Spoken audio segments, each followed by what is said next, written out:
and many more. But today, we will express our appreciation through singing and giving of flowers by our 24 handsome escorts.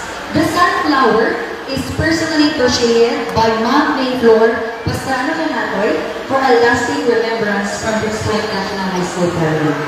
And to serenade our stunning candidates, ladies and gentlemen, the PPNHS Trial. A round of applause to Sir Woody A. Bahande, Sir Joel A. Makmak, and Sir Norlito Nacionales.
Just like our dancers. Okay, we were going to teach you 32 counts. So, can you please get your malong? Escorts by kuha. The malong, that, okay. Please wear it just like this. Is it okay, candidates? Okay. Please get your malong. We will teach you 32 counts only on the basic steps. Okay, kindly open it. Pa-assist po mga shirts, pakaabot na lang po sa kanila. Everyone, is it okay? Okay, pa-assist po. Okay, very good children.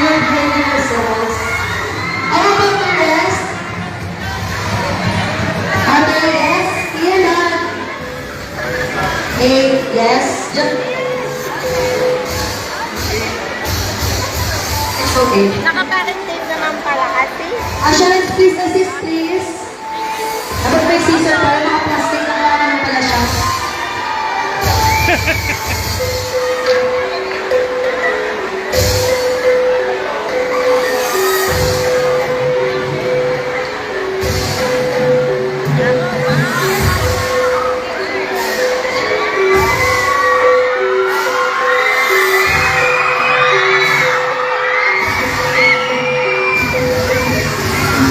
Okay, so let's just move over there so that everyone can see the dance. Oh, I feel so small amidst all of you. I'm so out of breath. I'm just here. Okay. You will be assigned one dancers, okay? The ladies. Kindly assist them in wearing the malo. Mamaya na po ang picture, sir. Okay, let's take 2 lines, please. Okay, behave teachers. We are being reminded. Mamaya na po tayo mag-picture. Okay, let's make a line. 2 lines, please. 2 lines. 2 lines, please. Okay. 2 lines. Thank you. Okay, this is our dance leader, St. Auri. St. Auri Alpa, she is named after a star, St. Auri. Okay, candidates, are you ready? I don't know if they can see me. Oh my gosh. Okay, candidates, can you see me over there? Okay, siguro, maybe in order for them to see us, maybe let's have window. Window. Okay. Here. Okay, alternate. Please follow. Here, okay. Alternate, let's do it. Candidates, let's do it. Alternate formation. That everyone can see, okay? Here. Okay, okay. Now, the steps will be like this, okay?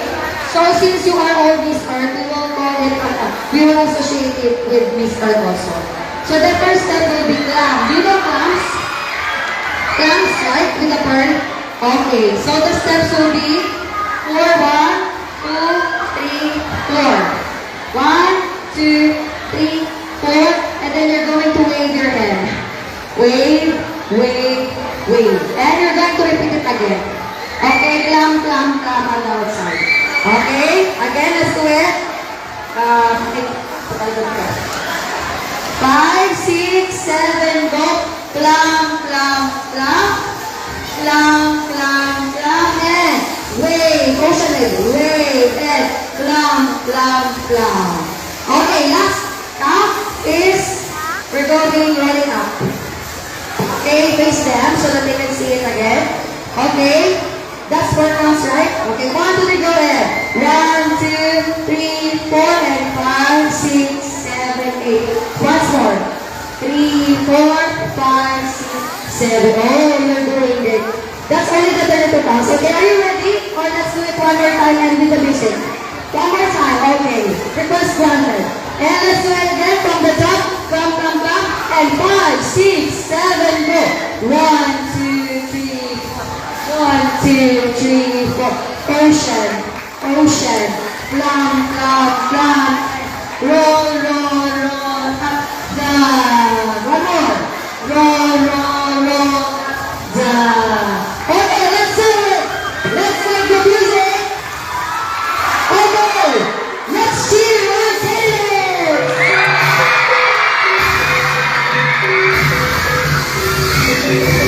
Okay, down. Wait. Down. 1. Side. One more time.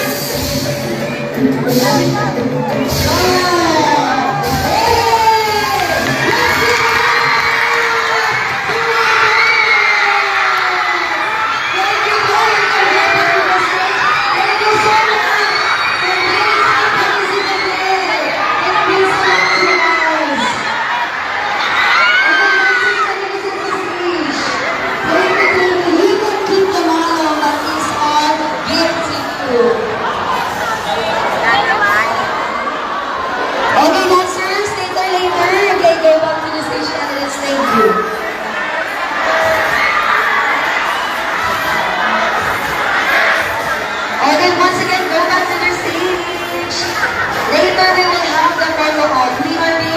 instead of that, teachers behave. Teachers, thank you, ma'am. Thank you. Later. Teachers behave.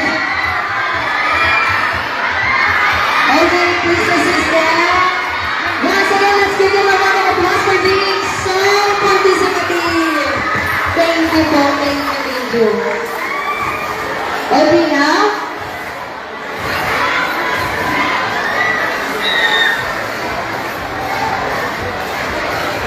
Okay. Sir Francis Bacon said, reading maketh a full man, conference already men, and writing an exact man. In the Philippines, candidates, November is a reading month celebration. And today, we will not let this opportunity pass as we humbly request one of our candidates to read a book to our dear students of BPMHS. Let's cheer and give an encouraging applause to our storyteller today, Miss Earth USA!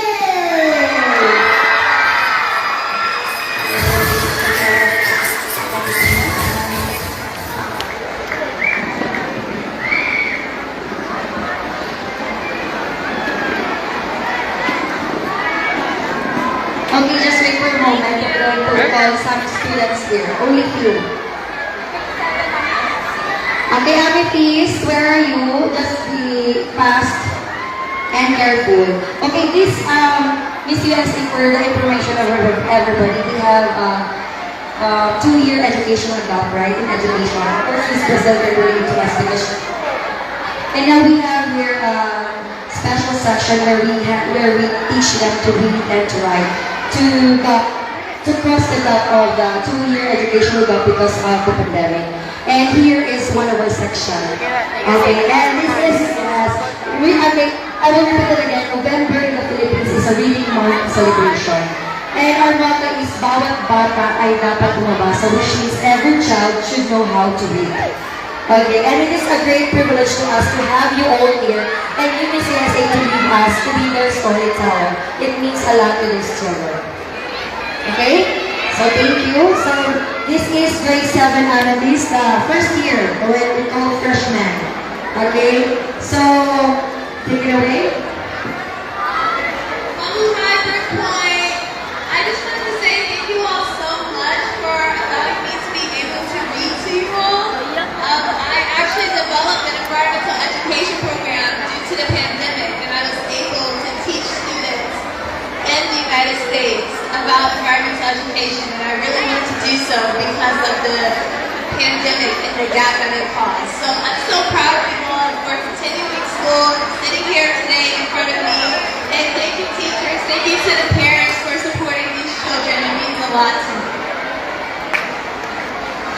So today I have the privilege and honor to read the legend of Malakas and Maganda. A long time ago, the house of God was a fabulous vast of emptiness.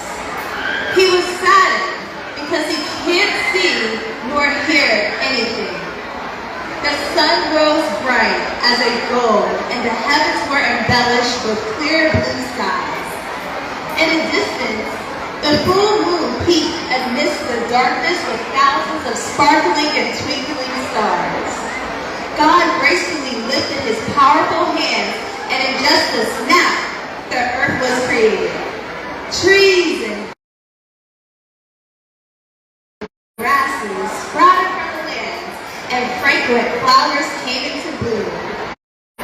Oceans waved and surged. Rivers outrageously flowed. Birds flew freely in the skies, and they rest to sing for a while. God then created the whole world. It was such a beautiful and pleasant paradise to behold. One day, the king of birds flew and explored the wild blue marble. He proudly spread his sturdy, massive wings and flew to the forest. From a distance, he saw a lofty bamboo bending from its waist as a gentle blow of wind touched it. He hurried through the bamboo and stopped for a short rest. Knock, knock, knock. He felt a resounding knock come from the tall bamboo. He was sure he heard a voice. Set me free, O stalwart king of birds, was the